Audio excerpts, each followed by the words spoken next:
नमस्कार, मैं हूं आपके साथ मीनाक्षी रजत और आप देख रहे हैं सबका हिसाब होगा। आज बात ईरान के आक्रामक प्लान की एक बार फिर से, क्योंकि महासंग्राम देखने को मिल रहा है। ईरान और अमेरिका के बीच में तनाव एक बार फिर से खतरनाक मोड़ पर पहुंच चुका है। अमेरिका ईरान पर अब तक के सबसे कड़े आर्थिक प्रतिबंध लगाने की तैयारी में है और दूसरी तरफ तेहरान ने साफ कर दिया है कि अमेरिकी दबाव का जवाब बेहद कड़ा रहने वाला है। सबसे बड़ा तनाव अब हॉर्मुज स्ट्रेट को लेकर के है, जहां अमेरिका के दावे और ईरान की चेतावनी ने पूरे इलाके में टकराव का खतरा बढ़ा दिया है। ईरान और अमेरिका के बीच में तनाव है और यह तनाव अब सिर्फ बयानबाजी तक सीमित नहीं रह गया है। एक तरफ अमेरिका आर्थिक दबाव को और ज्यादा तेज करने की तैयारी में है, तो दूसरी तरफ ईरान ने सैन्य जवाब की खुली चेतावनी दे दी है। अमेरिकी ट्रेजरी सेक्रेटरी स्कॉट बेंसेट के अनुसार ईरान के खिलाफ नए प्रतिबंधों का ऐलान किया गया है। अमेरिका इन्हें इतिहास के सबसे कड़े प्रतिबंध बता रहा है, यानी वॉशिंगटन की रणनीति साफ है। ईरान की सैन्य ताकत पर नहीं, उसकी अर्थव्यवस्था पर सीधा सीधा हमला कर दो। अब हॉर्मुज पर भी डोनाल्ड ट्रंप की दादागिरी देखने को मिल रही है। कैसे देखने को मिल रही है, चलिए आपको बता देती हूं। पहला ये कि ट्रंप का बड़ा दावा है हॉर्मुज पर अमेरिका का पूरा कंट्रोल हो गया है। दूसरा ये कि ट्रंप ने कहा कि जल्द हॉर्मुज को अमेरिकी क्षेत्र घोषित करूंगा। हालांकि उन्होंने एक नक्शा भी घोषित किया जिसमें यूएस न्यू टेरिटरी लिख दिया हॉर्मुज को, और वो अभी ऑफिशियली भी इसे घोषित करेंगे, उनका कहना है। तीसरा ये कि ईरान ने ट्रंप के दावे को पूरी तरीके से खारिज कर दिया। हॉर्मुज ईरान का था और है और रहेगा। चौथा ये, हॉर्मुज पर अमेरिका ईरान में टकराव तेज हो गया है शिपिंग और तेल सप्लाई पर, जिसका बड़ा असर देखने को मिल रहा है।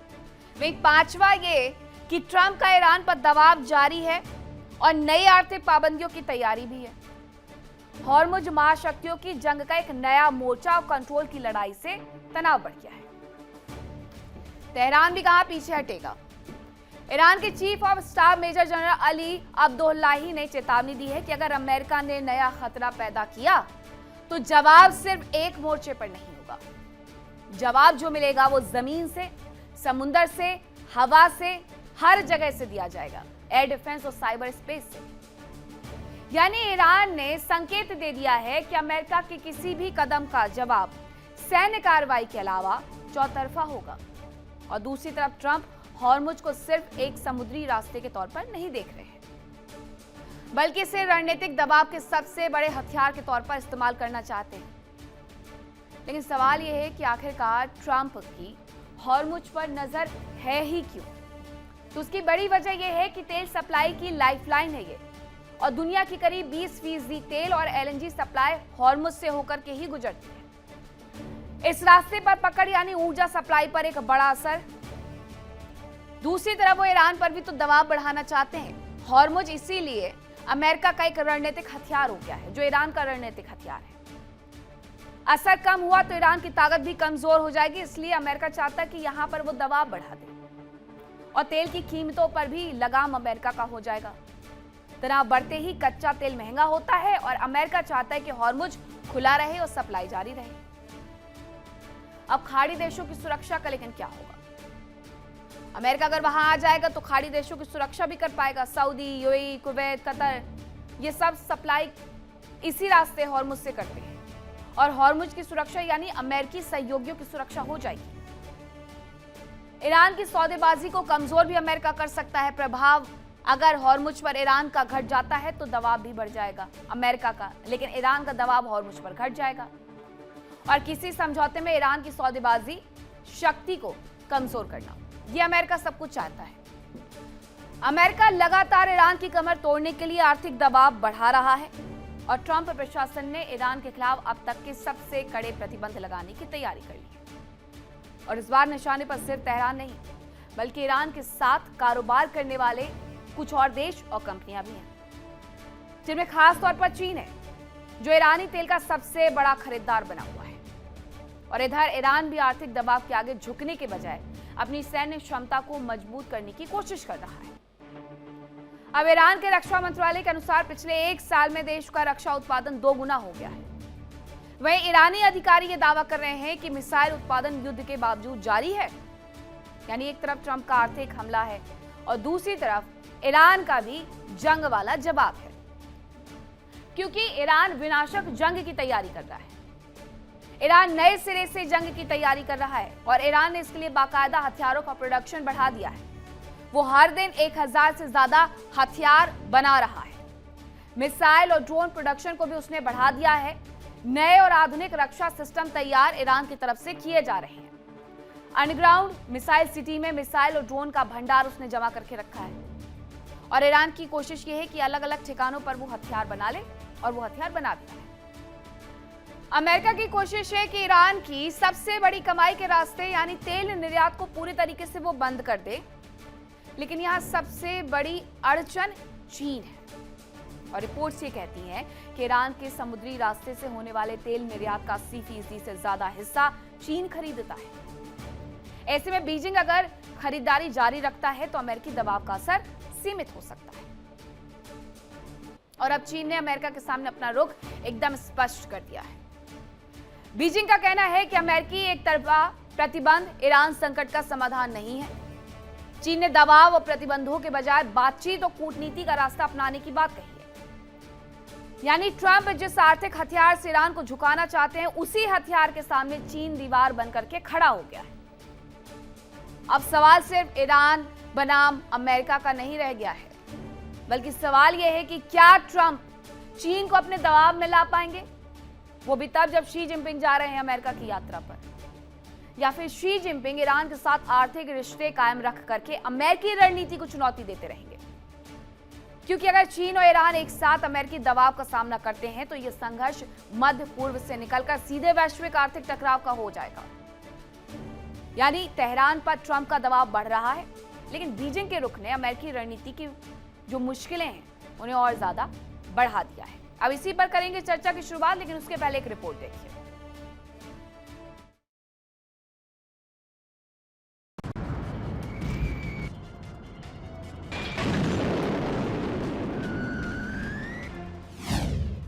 ट्रंप की दादागिरी, ईरान से आर पार की तैयारी।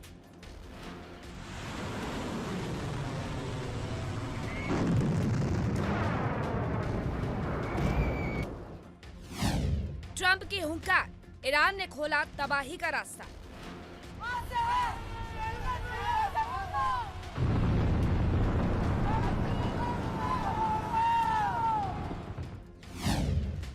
ईरान का आक्रामक वार, फिर मचेगा महाविनाश।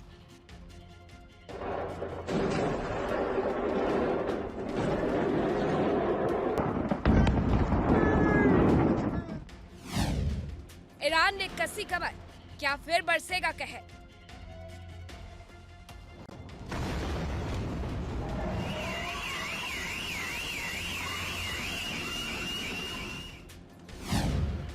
ईरान की ऑफेंसिव तैयारी, यूएस के लिए क्या है तैयारी। अब चर्चा के लिए आगे बढ़े उसके पहले सवाल यह है कि क्या ट्रंप का आर्थिक शिकंजा ईरान को झुका पाएगा या फिर ये प्रतिबंध टकराव को और ज्यादा बढ़ा देगा। अब चर्चा के लिए कौन कौन से मेहमान मेरे साथ जुड़ रहे हैं आपका परिचय करवाती हूँ। मेरे साथ जुड़ रहे हैं ब्रिगेडियर राजन जामवाल, रक्षा विशेषज्ञ, ग्रुप कैप्टन यूके देवनाथ जी हमारे साथ जुड़ रहे हैं, रक्षा विशेषज्ञ, विंग कमांडर आशीष सहाय जी भी हमारे साथ हैं, प्रोफेसर मनोज कुमार ईरान मामलों के जानकार हैं। सभी मेहमान लगभग हमारे साथ मौजूद हैं। सबसे पहले सवाल मेरा आप ही से ब्रिगेडियर कि क्या अमेरिका के द्वारा लगाए जाने वाले इन प्रतिबंधों का कोई असर ईरान के ऊपर पड़ेगा या नहीं पड़ेगा, या फिर चीन के साथ अमेरिका अपने रिश्तों को और ज्यादा खराब कर लेगा? देखिए, अकेले में ना इकोनॉमिक सैंक्शन जो लगाए हैं, ना मिलिट्री एक्शन ईरान को बिल्कुल चुप कराने में सक्षम है। कुछ चांस है कि दोनों जारी रखें। एक्चुअली अमेरिका ने ये बहुत पहले करना चाहिए था कि जब वो मिलिट्री कार्रवाई शुरू करी उसी वक्त इकोनॉमिक सैंक्शन भी लगाने चाहिए थे, बिकॉज इन कंजंक्शन जब दोनों काम करेंगे तो कुछ चांस है, और उसकी भी गारंटी नहीं है कि कोई सक्सेस हो नहीं हो, बट आई वुड से 50-60% तक फिर भी चांस है कि यू कुड इफेक्ट मतलब कुछ चेंज जो आप चाहते हो अगर दोनों इकट्ठे चले। पर क्या अमेरिका भी जो इकोनॉमिक तो सैंक्शन उसने और तेज कर दी, पर क्या मिलिट्री ऑफेंसिव को भी और तेज करने की काबिलियत रखता है? बिकॉज अमेरिका की सबसे बड़ी कमजोरी क्या है कि वो नजदीक की लड़ाई लड़ने में सक्षम नहीं है, या आप बोल लीजिए कि भी किन्हीं पॉलिटिकल रीजंस की वजह से वो कैजुअलिटी से अवर्स है। तो ऐसी जंग में जहां आप कैजुअलिटी ले नहीं सकते, आपको दूर से लड़ना है ना। दूर की लड़ाई पहले तो महंगी होती है, बिकॉज खाली मिसाइलों से और एयर पावर से आप कर सकते हो, और दूसरा क्या है कि उसमें आप सिर्फ डैमेज कर सकते हो, आप कंट्रोल नहीं कर सकते। कंट्रोल करने के लिए आपको जमीन पे उतरना पड़ता है, जो अमेरिका करने की हालत में नहीं है। ना उसके पास कोई और ऐसा एलाई है जिसको वो भेज सके कि भी जो तैयार हो इस वक्त की ग्राउंड में जाकर जो काम नहीं कर सकता अमेरिका, वो काम करे। नो, इकोनॉमिक सैंक्शंस में भी प्रॉब्लम है, बिकॉज हालांकि ऊपर वाला रूट के बीच में जो रशिया की तरफ रूट जाता है कैस्पियन सी, ब्लैक सी के थ्रू, उसमें यूक्रेन बैठा हुआ है। पर पाकिस्तान वाला रूट है जो लैंड बॉर्डर है, बिल्कुल खुला है। वीडियोस आए हैं कि लगातार ट्रकों के लाइनें लगी हुई हैं, मतलब स्मगलिंग के तौर पे ईरान को रिसप्लाई किया जा रहा है। तो प्रॉब्लम है, मतलब कि किस प्रकार वो इसको ब्लॉकेड को जारी रखेगा। लेट अस सी कि अमेरिका इन प्रॉब्लम्स को कैसा करता है। जहां तक चाइना का सवाल है, देखिए चाइना के इकोनॉमिक इंटरेस्ट के खिलाफ है obviously. It won't mind, because एक नया ट्रेंड स्टार्ट हो जाएगा। आज हरमुज है, कल को मक्कन स्ट्रेट हो जाएगी। हरमुज तो फिर भी 20-22 नॉटिकल माइल है, फिलीपींस के सामने तो मतलब खाली 2 नॉटिकल माइल है। कल को वो भी बोलेंगे भैया हम भी बंद करेंगे स्ट्रेट, हमको भी 2 टोल टैक्स दो यहाँ जाने के लिए। तो चाइना के लिए तो दोनों तरफ से प्रॉब्लम है कि वो अगर एक्सेप्ट करता है तो प्रॉब्लम, नहीं एक्सेप्ट करता तो ट्रेंड स्टार्ट हो जाता है। पर anyway China will have to find a way. अभी इसमें चाइना और यूएस की जो इकोनॉमिक वॉर ऑलरेडी चल रही है, उसका इफेक्ट आ जाएगा। अगर चाइना ओपनली सैंक्शंस को डिफाई करता है, तो देखते हैं कि अमेरिका क्या करता है। अगर ओपनली डिफाई करेगा तो ये दूसरों के लिए भी प्रेसिडेंट होगा कि भी वो भी हम भी कर सकते हैं ये। तो ये मतलब कहीं ना कहीं आसान नहीं है, असर देखने को मिल सकता है, लेकिन वो भी तब जब बाकी के देश उसे स्वीकार करें। लेकिन प्रोफेसर मनोज कुमार, ईरान ने तो सीधे सीधे ये कह दिया है कि जो भी सैंक्शन लगाने हैं वो लगा ले, हमें इस बात से कोई फर्क नहीं पड़ता है। अब आपकी तैयारी ऐसी क्या है जो आपको फर्क नहीं पड़ता? क्योंकि पहले तो यही बात शर्तों में निकल करके सामने आ रही थी कि हमारे ऊपर जो भी सैंक्शन लगे हैं वो अमेरिका हटा ले। देखिए मीनाक्षी जी, सबसे पहले तो ईरान का जो स्टेटमेंट है, क्योंकि उसके पास लड़ाई लड़ने के अलावा दूसरा कोई चारा है नहीं, कोई रास्ता है नहीं, क्योंकि उसके ऊपर ऑलरेडी पहले से जितने सैंक्शन लगे हुए हैं। और जिस तरीके से ये स्थिति पिछले 6 महीने का अगर आप देख लीजिए, तो खास करके अमेरिका और ट्रंप ने जिस तरीके से स्टेटमेंट, जिसको हम बोल सकते हैं कि वार ऑफ स्टेटमेंट जिस तरीके से किया, आज वो कहीं ना कहीं किसी भी चीज पे पहुंचते हुए अमेरिका या अमेरिका के सैनिक उस चीज को प्राप्त करते हुए नहीं देख रहे हैं। लेकिन इसमें जो सबसे इंपॉर्टेंट कड़ी है कि देखिए अमेरिका वहां से बिल्कुल खाली पैसेज देने वाला है नहीं, क्योंकि वो लगभग पिछले 5.5-6 महीने से जिस तरीके से वहां पे जो संघर्ष डे बाय डे बढ़ते जा रहा है, और स्टेट ऑफ हॉर्मुज पे नो डाउट हम इसमें ये बोल सकते हैं कि अभी तक की जो भी फुटेज और जो सूचनाएं आ रही हैं, उसमें ईरान का कंट्रोल पूरी तरीके से समाप्त नहीं हुआ है स्टेट ऑफ हॉर्मुज पे। और शायद इसीलिए ट्रंप को बार बार इस तरीके का स्टेटमेंट देना पड़ रहा है। अभी जिस तरीके से उन्होंने शुरुआती में दौर में कहा कि ये युद्ध हमने जीत लिया है, फिर बाद में उनका आया कि हम उसके ऊपर जो भी उसके साथ व्यापार या ट्रेड करेगा उसके ऊपर सैंक्शन लगाएंगे।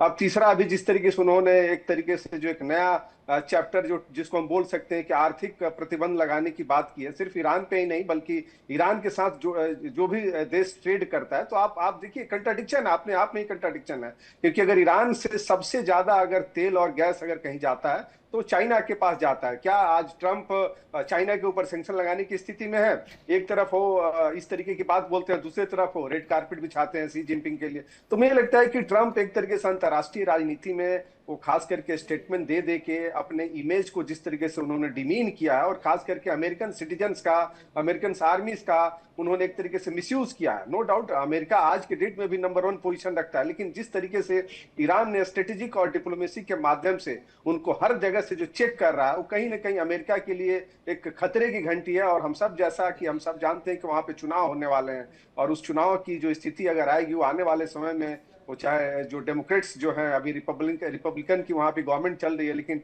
वहां की जो अपोजिशन पार्टी है वो इस चीज को बिल्कुल ध्यान लगा के इस पे नजर गड़ाए हुए कि इस पे ट्रम्प का क्या स्टेटमेंट होता है, और जिस तरीके से उन्होंने जो मेगा का जो कंसेप्ट लिया था वो कहीं ना कहीं डिटोरिएट हो रहा है। और जो दूसरा जो सबसे अहम कारण है, क्योंकि वो चाहते हैं कि उस फील्ड में, मिडिल ईस्ट में एक तरीके का अस्थिरता बना रहा है, और अस्थिरता बनने से हम सब जानते हैं कि वहां पे जो उनका पेट्रो डॉलर का जो कंसेप्ट है और जिस तरीके से डॉलर को वो मजबूती में दिखाना चाहते हैं पूरे वर्ल्ड में, तो कहीं ना कहीं वो डिफेंस जो सेक्टर है उसका भी एक पॉजिटिव एस्पेक्ट बनता है, ताकि वहां पे अस्थिरता बनी रहे। और जिस तरीके से जो गल्फ के देश है, तो मुझे लगता है कि एक बड़ा ही नया ईरान को शायद इन चुनौती चीजों की सर आदत भी हो गई है कि उस टेंशन को स्वीकार कर लेता है, या टेंशन उसके ऊपर क्योंकि बहुत लंबे वक्त से लगे रहे हैं तो ठीक है, उससे बहुत ज्यादा फर्क नहीं पड़ता है। लेकिन इन सब के बीच में चीन के राष्ट्रपति जाने वाले हैं अमेरिका के दौरे पर, ग्रुप कैप्टन यूके देवनाथ जी, और अगर वो चीन पर या फिर ईरान के साथ जो भी देश संपर्क में हो उन पर अमेरिका प्रतिबंध लगा देगा, तो चीन का रिएक्शन क्या होगा? वो यात्रा हो भी पाएगी जो प्रस्तावित है या नहीं हो पाएगी?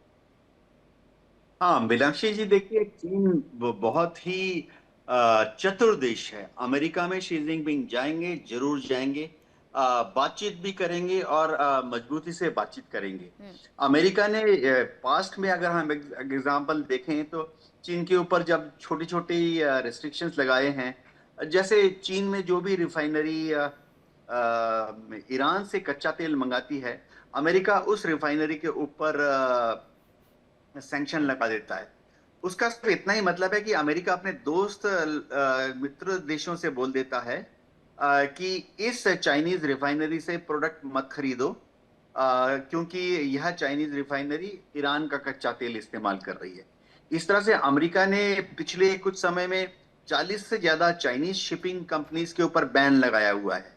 तो उसका सिर्फ इतना ही मतलब है कि अमेरिका जो है, अमेरिकन फर्म्स जो है, इन 40 शिपिंग कंपनीज के साथ कोई व्यवहार यानी डील नहीं कर सकती है। अमेरिकन कंपनीज को जब भी कोई शिपिंग कंपनी हायर करनी होती है, किसी चाहे कच्चा तेल, चाहे गैस या दूसरा कमर्शियल कार्गो ले जाने के लिए, उस लिस्ट में 40 तो चाइनीज कंपनी हैं, इनके तो शी जिनपिंग जाएंगे और इन्हीं पर बात करेंगे। देखिए चीन ने काउंटर टैरिफ लगाने का भी धमकी दिया है। चीन ने कहा है कि अगर अमेरिका उसके ऊपर 100% या 50% या 25% टैरिफ लगाएगा, जो कि प्यूनेटिव यानी सजा देने के लिए होगी ईरान से कच्चा तेल लेने की वजह से, तो फिर चीन भी अमेरिकन इंपोर्ट्स पर, खासतौर से जो गैर जरूरी इंपोर्ट्स चाइना में होते हैं, उनके ऊपर काउंटर टैरिफ लगाएगा। मैं आपको एक आइडिया देता हूं कि चीन में जो लग्जरियस ब्रांड हैं जितने अमेरिकन, आप चाइना में किसी भी मॉल में चले जाइए, आपको एक से एक बेहतरीन लग्जरियस अमेरिकन ब्रांड्स मिल जाएंगे। चाहे वो वहाँ शूज बेच रहे हों, चाहे सेंट्स बेच रहे हों, चाहे हाई एंड फैशन एसेसरीज बेच रहे हों। तो चाइना ने कहा है कि तुरंत वह भी इनके ऊपर 25%, 50% या 100% टैरिफ लगा देगा। तो डोनाल्ड ट्रंप को मालूम है कि चीन से डील करते वक्त फूंक फूंक कर कदम रखना है। जी लेकिन इन सब का क्या मतलब है? देखिए इंडिया डेली 24/7 अब आपके स्मार्ट टीवी पर। इंडिया डेली मौजूद है सभी डिजिटल प्लेटफॉर्म पर लाइव और लगातार। इंडिया डेली 24/7 हर दिन राष्ट्र को समर्पित।